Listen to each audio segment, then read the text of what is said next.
All right, campers, welcome back. Hi everybody and welcome back to the Willie St. Willie channel once again, and today I have something that should be rather nostalgic for many of you out there. Now I'm assuming you guys remember the hit 2007 Cartoon Network show Total Drama Island. I remember the show very fondly as a kid, especially the first couple seasons. I kind of lost interest as the show progressed, and I think I had like 5 or 6 seasons or something. But if you haven't seen it, it essentially was a show that was made for tweens and teens, and it was a parody of several different reality TV shows and contests, more specifically the show Survivor. And every week, contestants would have to compete amongst themselves to stay safe and not get voted off the island, all for the chance to win $1 million.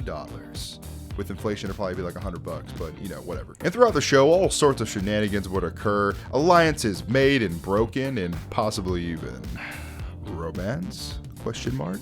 Now, Total Drama Island, I think, was an overall pretty effective parody. I mean, come on, the host of the show, McLean, was just a ripoff of the Survivor host, and so it's pretty obvious where the inspiration came from.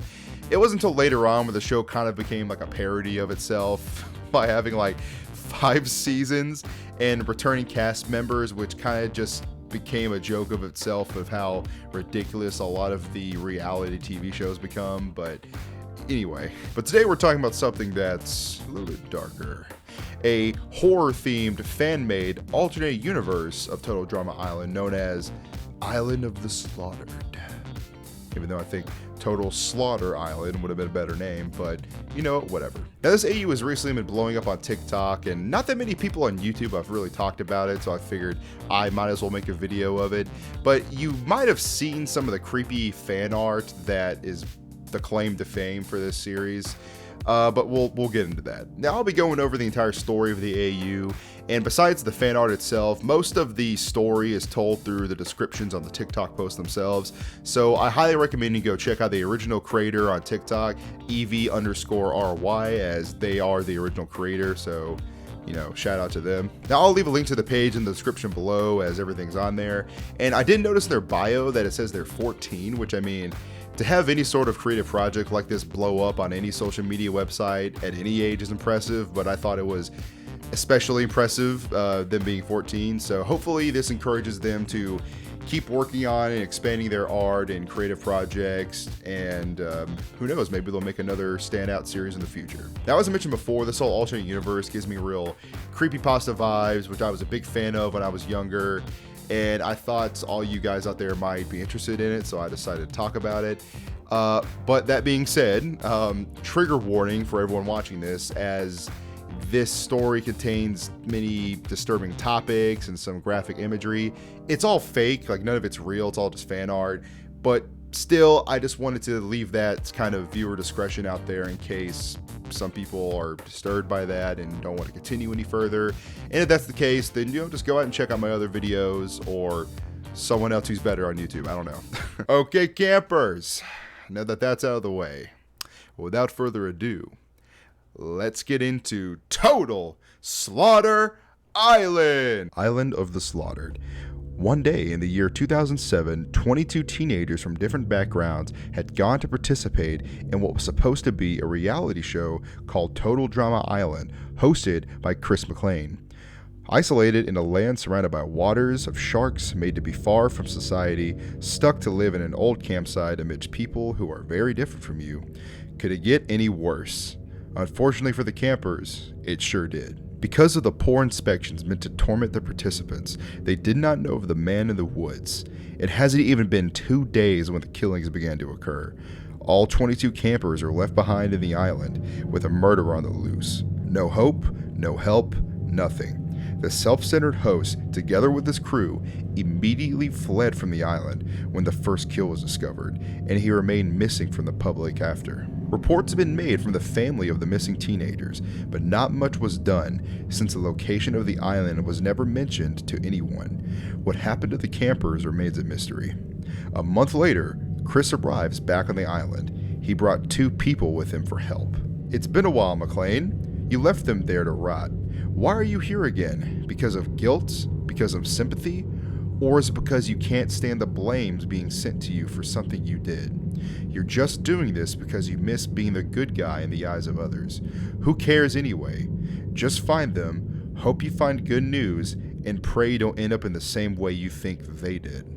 Now, as you can see, the setup is pretty familiar, with everyone getting ready to film the show Total Drama Island. However, in this alternate universe, a serial killer was hiding on the island and went completely unnoticed during the inspections of everything prepping for the show. And, well, when the killings first start, this first post introduces us to our first victim, Ezekiel Miller. First victim, Ezekiel Miller. Hide and Zeke. Rule number 1. Find him quickly. Ezekiel was just a homeschooled boy who lived in a farm.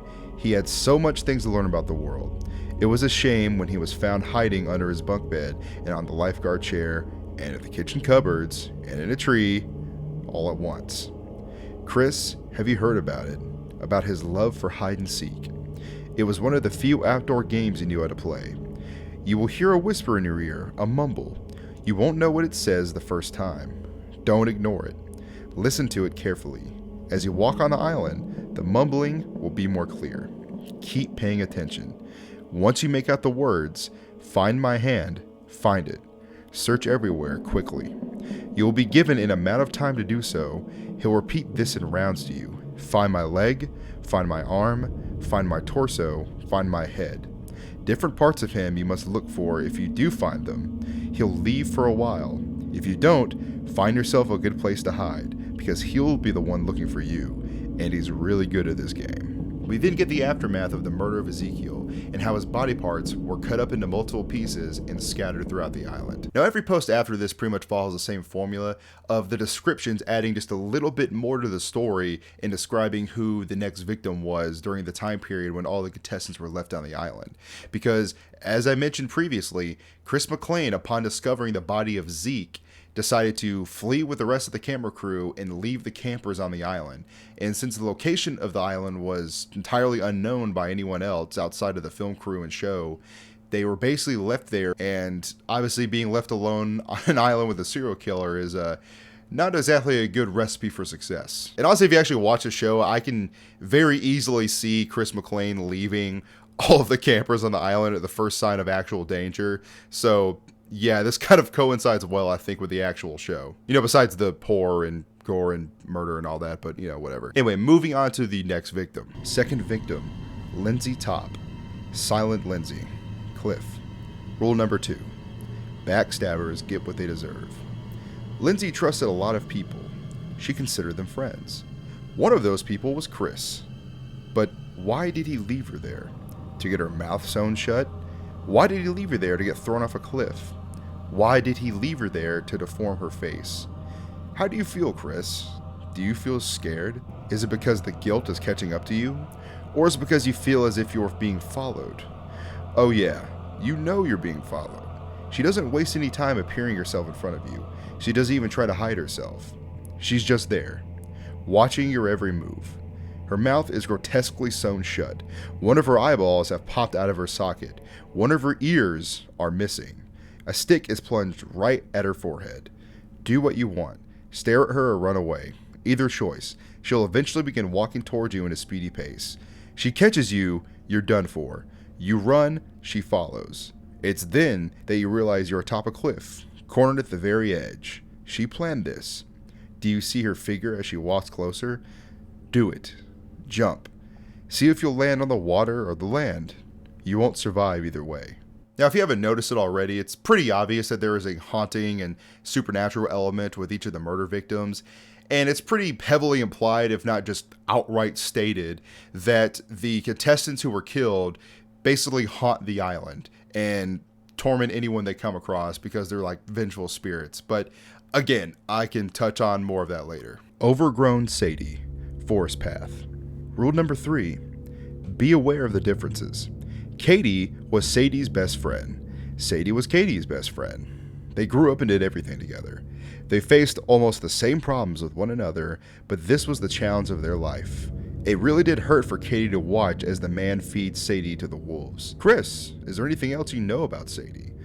Other than being someone's best friend, did you know that she loved ponies? Since the last time you've been on the island, plants have started to overgrow on the abandoned. There are veins almost everywhere, as well as mushrooms and bushes of flowers. She stalks among them. Upon entering the forest, you'll hear faint rustling behind you. You'll turn back, and you'll begin to ponder.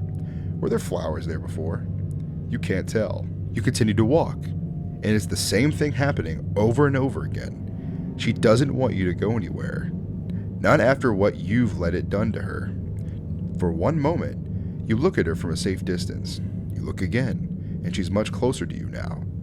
You better keep an eye on the right thing, or else you won't see her coming. Fourth victim, Justin Kalani. Justin of the Mirror, Island. Rule number 4, don't look at his face. Justin loved modeling. He liked showing his body off and getting away with things through pretty privilege. Everyone loved him, including himself. He could pull off any type of look. Maybe that's why the man wanted it. People would steal anything these days. Chris, have you heard about doppelgangers? It's said that everyone has one somewhere. The first time you see him is unsettling. You'll see him in any object that can reflect you. In waters, glassware, mirrors, even people's eyes, where you see yourself. He stands like you, mimics your actions and gestures, a perfect impression, except for the fact that his face is a raw and bloody canvas of muscles. Dare look closer, and you can see the pulsating veins that snake their way across the exposed tissue. His eyes, devoid of eyelids and lashes, they stare at you with a haunting, vacant intensity. From then on, it shadows you closely, a constant mimic by your side. You feel motion as it repeats your actions, the mutters as it echoes your words, until eventually he speaks before you do, moves before you do. You see it now. You see your face on the other side. He answers to your name. It's his name now. I kind of like how each victim is kind of like its own self-contained short horror story. Like this one in particular kind of reminds me of that one Doctor Who episode with like the 10th Doctor, like David Tennant's Doctor, and they find that mimic creature on the train. Now, at this point you might be a little bit confused as to the timeline of when and who was killed and maybe how exactly they were killed. But as of right now, I'm just going to read the posts as they are because a lot of it is kind of implied. And at the end, I'll go over the overarching story of everything that actually happened. Fifth victim, Beth Yenston. Big Smile Beth. Cabins. Rule number 5. Once you see her, don't turn around. Beth loves when she has company. She gets really excited when somebody wants to talk to her. She always puts a grin on her face to be approachable. The man didn't like her smile. He helped by removing her braces. Chris, we know how much you underestimate Beth. I guess it's justifiable, but what you did to her wasn't. She was nice to you, wasn't she? She smiled at you, and she will continue to do so. It starts off when you're in the cabins. You hear a tap on the window. You look outside, and that's when you see her. There she is, standing upside down with her hands from a distance. She stares at you with a toothy smile, with wide, unblinking eyes. Your eyes only remain on her. She doesn't move. You look away for a moment to call for your helpers. You look back. Her face is now pressed against the window. She breathes. The glass gets foggy. Her whole face is pale, covered in blood, but she continues to grin widely at you. You walk back. You're about to turn around. She bangs on the window and slowly shakes her head. You feel warm breathing against your ear from behind you. Listen to the girl at the window. Don't turn around. Oh man. Poor Beth. I forgot to mention at the beginning of the descriptions, the part where it'll say something like, oh, Big Smile Beth - cabins, or overgrown Sadie - forest path. That's basically telling you where exactly on the island they were killed at. Stretch Neck Tyler. Island. Rule number 6. Everything is okay. Tyler was someone who wouldn't make fun of anything about you. He was nice. Don't you think it was funny that he feared chickens? It's a good thing he was elongated in the pig pen instead. Chris, if there's something you don't know about Tyler, it's that he's not just a dumb jock. He has feelings too. Once you're around where the pig pen is, you jump at the sudden loud and clear scream. That's when you'll know he's there. You won't see him for a while, but be cautious. Trust me when I say he sees you. Make no noise. When moving, keep walking at a normal pace.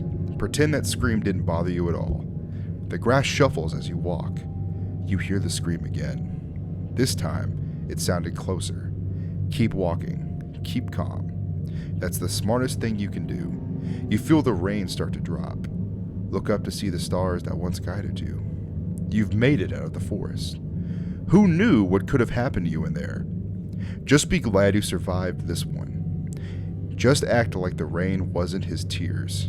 Just pretend you did not just see his face staring from above you.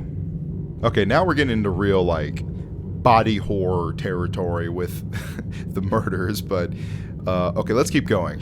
7th victim, Noah Mudaliar. Noah of the Waters. Wabanakwa Lake.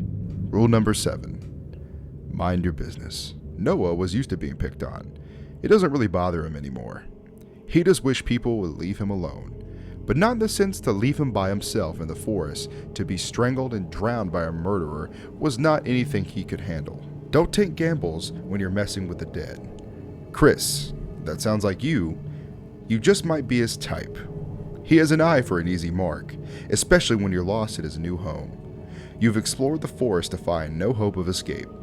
Be suspicious of soft humming from afar. It belongs to him. You follow the voice, the darkness reaching for you very slowly. Then you see him, alone in the center of the lake. His humming voice was soothing. It was hypnotizing you. It gave an unseasonable chill that crawls up your neck and gets you on your last nerve. That's how he plays the game. Delicate and calm. He gives you just enough rope to hang yourself. You only have one choice. You realize turning back won't get you anywhere. You must go forward. Do so very slowly, but stay out of reach, or he'll drag you down to the depths of the river alongside him. Okay, it's been years since I watched the show, but I do remember Noah was super annoying, so this one didn't make me that sad. But anyway, moving on. 8th victim, Bridget Summers. Burnt Bridget, campfire area. Rule number 8. Don't start a fight you can't finish. Bridget loved surfing. She loved the waters. She loved everything about the ocean. It brings peace to her mind. Her suffering was the complete opposite of what she loved. Being burnt alive. Chris, I know it's frequent for you to get into arguments, but it's always either they win or you give it up. There's an energy in that campfire pit. Your temper begins to flare, and you feel a sensation of adrenaline. If you can't resist it, be smart about picking your battles and keeping your tone down, because she won't forgive you for starting a fight you can't finish. She won't forgive your disrupting the peace. Lord help you if you lose. She's good at hiding. She'll wait until you're away from your helpers before she strikes. Your only chance is to stare her down, seek out her reflection, and meet her black eyes. What she looks like varies. Burned skin, ashes all over, burned hair, burned clothes. She'll keep staring at you. Have you ever played in a staring contest? Brother bond. Medical tent. Rule number 9. Give him what he wishes. Rule number 10. Give it to him now. Owen was one of the kindest people you could ever meet. He was a very honest boy, very hungry as well, a patient boy. Jeff was a relaxed one. He is.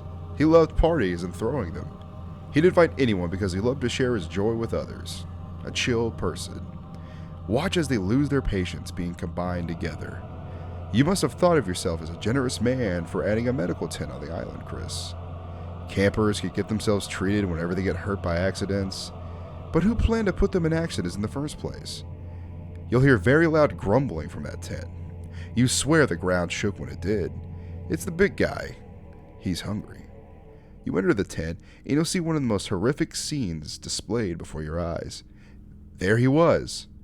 Well, no. There they were. The big guy and the party boy, conjoined and sewn together grotesquely and messily. It almost made you retch up. One looked in pain and in hunger. One looked at you dead in the eyes. You hear their stomach grumble. Go find some food and give it to them. Can't find any? Give them your body. The party boy is impatient with you this time, and the big guy is starving. I remember watching the show and I really related to Owen, mostly because I was an obnoxious fat kid and he was also a fat, loud, obnoxious guy on the show. And I was like, wow, he just like me for real. Literally me. 11th victim, Devon Benson, DJ. The Forest King. Rule number 11, don't ever harm nature. DJ was a sweetheart who loved to cook food and care for animals. He loved his mother too, and his mother loved him just as much. When When he was pushed to roll down that hill, she was the last he saw when his life flashed before his eyes. We all know your history with animals, Chris.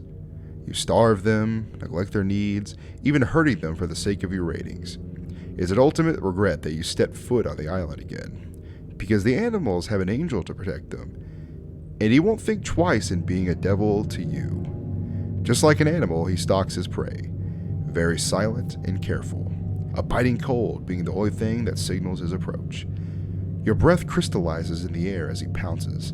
They all pounce, rodents squirming and writhing, tails moving within his mottled, poisonous flesh, conjoined, blackened, and frostbitten, a literal king of the forest. Countless blank eyes turn madly in their sockets, a chittering squeal, and they all lock onto you. All eyes staring into your soul, uncovering your sins. Ever thought about how sharp animals' teeth can be? Okay, so far DJ's death is definitely the saddest one to me because, you know, the guy was a super sweet, nice to the show, man. He loved his mama. It was just... God, Evie, why you gotta make this creepy fan art, man? Come on, dude. 12th victim, Trent Cooper. Trent resents. Forest, left side. Rule number 12. Never interrupt him. Trent has a love for music. We all know that. He wished to be a well-known guitarist one day. Instead, he was a fish caught in a hook. Now the only audience he can play to is the one in his imagination. Chris, you know that, right? Trent's dream. It's your fault he can never pursue it anymore. A musician's instrument is more than just junk. A lifetime of practiced fingers making songs from wood and wire, putting a piece of their soul in the music he plays. Do you think he'd let it go that easily? He'll let it slide just this once, though. He starts with a definite sound, the soulful whine of a guitar string, picking out an irregular and unpleasant tune. It repeats like a song glued into your brain. It then rises in pitch, causing you a headache and fatigue. It's really no surprise if you've already stumbled into his web. The thread of his vocal cords flay outward from his mouth. His mouth is closed, but you can hear mumbling without his moving lips. He stands from where he is. You don't know how, but he speedily walks your way. There's no point in running. Just pray that hell or heaven lets you in. 13th victim, Harold McGrady V, Bloodface Harold. Rule number 13, don't mess with things that aren't yours. Harold had so much potential in becoming an artist of battle.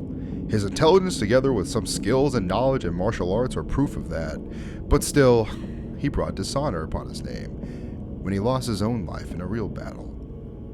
You are a greedy man, Chris. You take what you want because you think you own the world. You should just trust me when I say you wouldn't want to get anything from the tool shed. No matter how much you might need something, something lingers there. But let's say you need it badly. Go for it then. Take the risk. Look around. Search for that one item you need. You hear a buzz, and it came from an old television. Superimposed, like burn-in frozen on the device, is a screen you didn't recognize. A frame from an unnamed game you don't know. You've never played it before. Take a closer look, past the low-quality pixelations. Look at the background, the assets, the characters. You don't know the game, but you've seen it all before. It's Total Drama Island. The screen warps. Staring at you now is a pair of dark eyes, hyper-realistic eyes. Game over. The screen goes black. It won't turn on again. You can't help but feel like you've met with a terrible fate, haven't you? My theory, I say they won't see you anymore on the next hour. I noticed that some of Evie's fan art and writing that I can basically just straight up tell what the inspiration was for it or where it came from, but sometimes it's more subtle, but this one is basically just like a binge round reference, which is very nice, very cool. 14th victim, Courtney Sotela. Courtney was caught. Stage. Rule number 15, never deny your wrongdoings. Courtney was a strong woman with a strong determination to reach her dream of becoming a successful lawyer. She would defend the people who needed her, the innocent. She would have been the best lawyer around to defend you, but now, how can she when she's caught by hooks? It's such a waste, to be honest. She could have worked for you, you know. Have you been hearing her lately?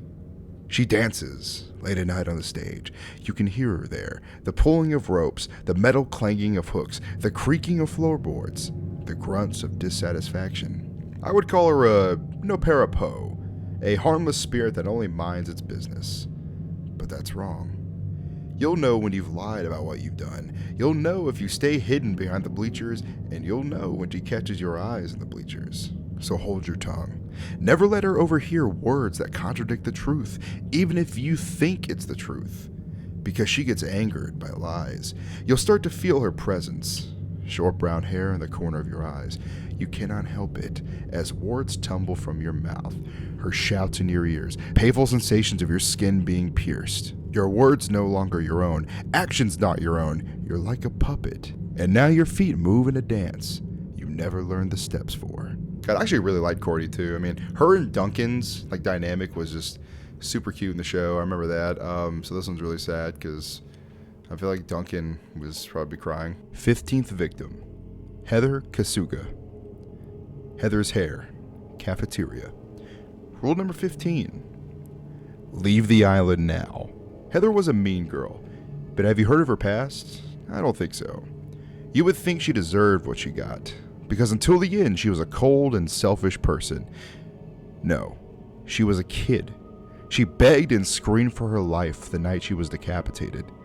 How about it, Chris? Are you truly scared now? Is it because she's dead now? Because she's the one that can haunt you now? You are correct. The Queen of Mean is out there for your head. So watch out when you enter the cafeteria, because if you're that hungry, you'll get more than you bargained for. You'll hear a sound of a clicking tongue. You don't know where it comes from, but the bothersome feeling it brings lingers. You head towards the kitchen, and hearing a lock click is the cue. It came from the fridge. Resist the urge to approach it. It will only open on its own. You look at what's inside. You freeze. You are met with a head with eyes opened, really intense ones staring right into your soul. It was twitching in ways that will make you hurl. You can see strands of hair moving and tangling and hanging the head from up high. Groups of hair move together systematically like a spider's web. You see it get closer every second. What are your final words? Oh god, this is probably my favorite fan art from the whole Island of the Slaughtered story, because this is just a straight up Junji Ito reference, which I love him. I love his work. It's really creepy and just great. I highly recommend you go check out some of it if you don't know who that is. But yeah, this one is, I think, my favorite entry out of the whole thing. Anyway, moving on to the last entry. 16th victim. Did you really think you could run away this time and avoid the consequences again? What a fool. This is the punishment you deserve, and you will be locked out of heaven for eternity. Alright, now that I've read over and shown you all the original posts and what they entail, now I can go over the overarching story and just kind of explain to you what happened, how they died, and when in the timeline they died. And just as reference, this picture basically shows in green who survived, and the black faces smudged out is who died in the original cast. Day 1, Ezekiel Miller. The first kill and what alerted Chris to leave the island. He went off to use the confessional when he was killed on the way there. His body was cut to pieces and hidden around the island to show Chris that they're not welcome. His head was found by Jeff under his bunk bed. Lindsay Top, Day 3. The group was looking around for ways to escape the island when Lindsay got lost. She was chased, she ran as fast as she could from the killer, not knowing her directions. She found herself on the cliff the others used to dive from, and she was thrown off. Her body was found by Beth around some bushes. Day 4, Sadie Unda. Katie and Sadie got lost while the group was exploring the forest. It was nighttime, and they walked close together when the killer found them. The killer chased after both of them, but Sadie ran slower, so she was caught while Katie hid in a tree hole. Like a leader, the killer howled, and later came the wolves, emerging from the darkness.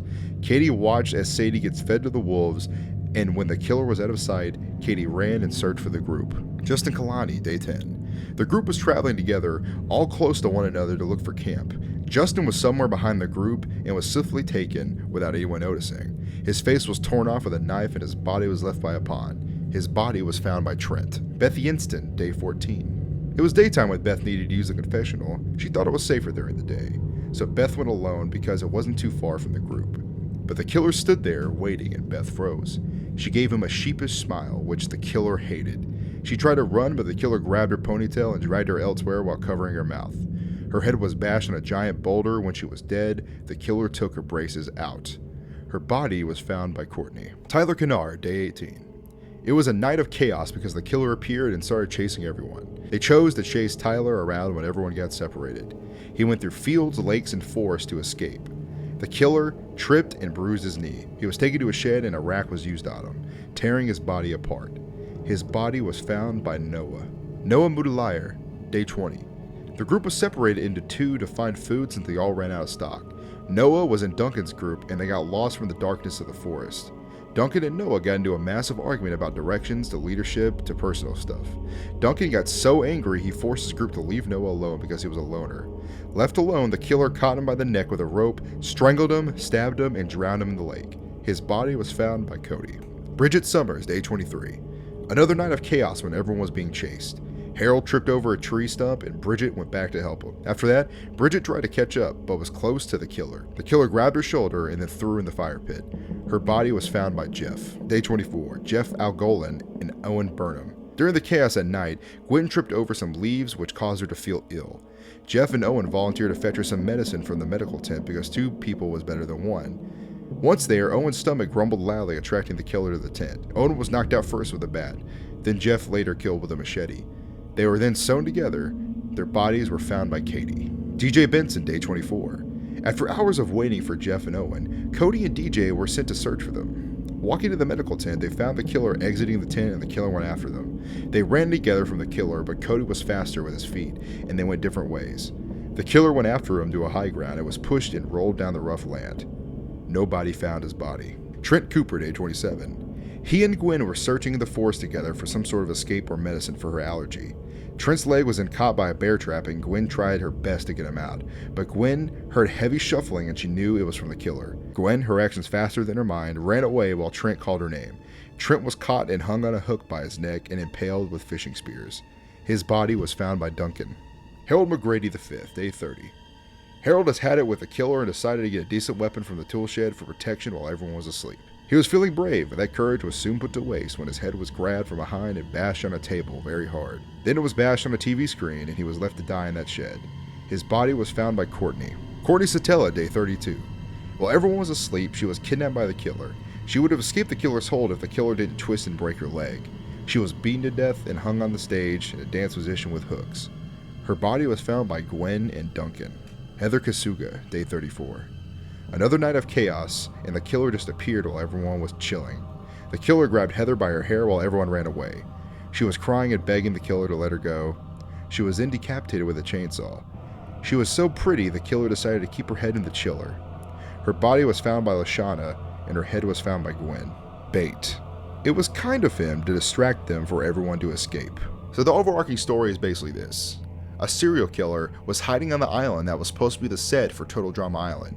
And when the cast and crew showed up to start the show, Zeke was killed and his body parts were scattered across the island, and that alerted Chris McLean, the host, to basically grab himself and the rest of the film crew and escape off the island and leave the contestants there. And a little over a month had passed with the contestants just trying to fight and survive the killer, with many of them being picked off. Eventually, Chris McLean and a few helpers came back to try and rescue them, but as we see in the last post, before Chris could rescue the surviving contestants, the vengeful spirits of the people he left behind decided to prevent him from leaving again, and basically implied that they killed him and the remaining people escaped. So, I mean, that's kind of a poetic justice, I guess. It always amazes me when people can take a pre-existing story or universe and basically just twist it and make their own stories out of it. I always love seeing that, whether it be fan fictions or alternate universe stories or whatever. And I think this one's pretty good, especially for those who might love creepypasta type stories or just kind of internet horror in general. I definitely understand why the series blew up on TikTok, as it took a very popular pre-existing show like Total Drama Island and basically turned it into a horror story and incorporated elements of fan art and the body horror aspects and some of the gore type stuff. But yeah, I think overall I very much enjoyed that, and I would like to see others make sort of Total Drama Island fan fictions. And the only remaining questions of the story is who exactly the killer was. And there's no real evidence with anything that kind of suggests any one particular pre-existing Total Drama Island character might have been the killer. I think the creator kind of just left it open for it to be just any sort of random serial killer, because I think the identity of the killer isn't really important. It's just the fact that the, you know, picking off all the victims, kind of like a slasher movie, and then trying to guess who the survivors are going to be. I think that's kind of the fun of when this series was coming out on TikTok, was that you're trying to guess who was going to be the next victim and who would survive at the end. But yeah, guys, I very much enjoyed that. I hope you guys did too. And if you guys know about any other horror series that are severely underrated or just haven't been talked about that much here on YouTube or in general, please let me know. Shoot me a comment or something. I'll be sure to read it, and maybe I'll make a video on it. You never know. Oh, and guys, don't think I haven't noticed the fact that this channel has officially reached 1,000 subscribers, which, I mean, that is just a huge milestone for me. I didn't expect to ever kind of reach that point at all. It may seem minor compared to a lot of the much bigger channels that have like over 1 million subscribers, but come on, man, it's special to me, okay? I didn't even expect anyone to really want to watch my videos at all. I'm thinking about doing maybe a 1,000 subscriber special live stream at some point in the next week or so. I'll be sure to post on my community section when I plan on doing that. But it'll probably just be a Q&A / gaming session where I kind of hang out and talk with you guys. So if you're interested in that, please jump in and say something funny to make me laugh and giggle and kick my feet. Oh yeah, speaking of my community section, I mentioned it there, but I might as well mention it here too. I will not be continuing my last iceberg series I was working on because YouTube did not very much like the topics I was talking about in that video, iceberg. So I'll find another iceberg to do soon, don't worry. I know you guys love those, but yeah, I had to kind of, just for my channel's sake, I had to basically get rid of that. So now you know. And if you made it to the end, as always, guys, thank you for watching. And just in case I don't see you, stay safe and have a good one.